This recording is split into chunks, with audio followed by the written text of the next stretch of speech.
အားလုံးပဲမင်္ဂလာပါဒီနေ့တင်ဆက်ပေးမယ့်အကြောင်းအရာကတော့ဒဏ္ဍာရီလာပျောက်ဆုံးနေသောမြို့တော်အကြောင်းပဲဖြစ်ပါတယ်ဆက်လိုက်ကြရအောင်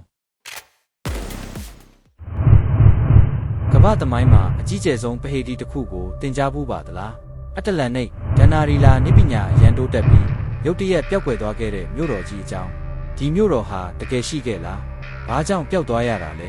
ဒီနေ့ကျွန်တော်တို့ရှာဖွေကြည့်ရအောင်အတ္တလန်တိတ်အကြောင်းပထမဆုံးဖော်ပြခဲ့တာကဂရိဒသနီကပညာရှင်ပလေတိုပါ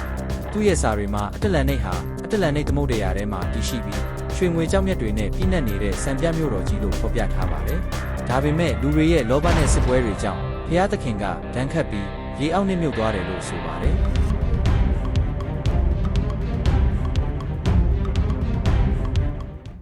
သိပ္ပံပညာရှင်တွေကပလေယိုရဲ့ဇတ်လန်းကိုအခြေခံပြီးအတ္တလန်တိတ်ကိုဂရိနဲ့ဆာယာစင်ကျွန်းတစ်ဝိုက်ဘာမြူဒါတရိကန်နဲ့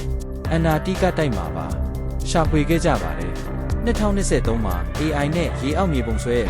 ကျွန်းဟောင်းတစ်ခုရဲ့အကျွင်းကြံတွေရှာတွေ့ခဲ့ပါတယ်ဒါပေမဲ့ဒါဟာအတ္တလန်တိတ်လားဒါမှမဟုတ်အခြားယဉ်ကျေးမှုတစ်ခုလား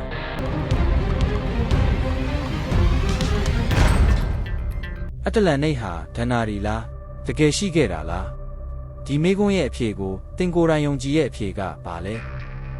ကောမန့်မှာပြောပြခဲ့ပါနောက်ပတ်မှာသမိုင်းဝင်ချိုးဝှက်ချက်အသစ်နဲ့ပြန်လာမယ်နော်အစအဆုံးကြည့်ရှုပေးတဲ့ပရိသတ်တယောက်ချင်းစီတိုင်းကိုကျေးဇူးတင်ပါတယ်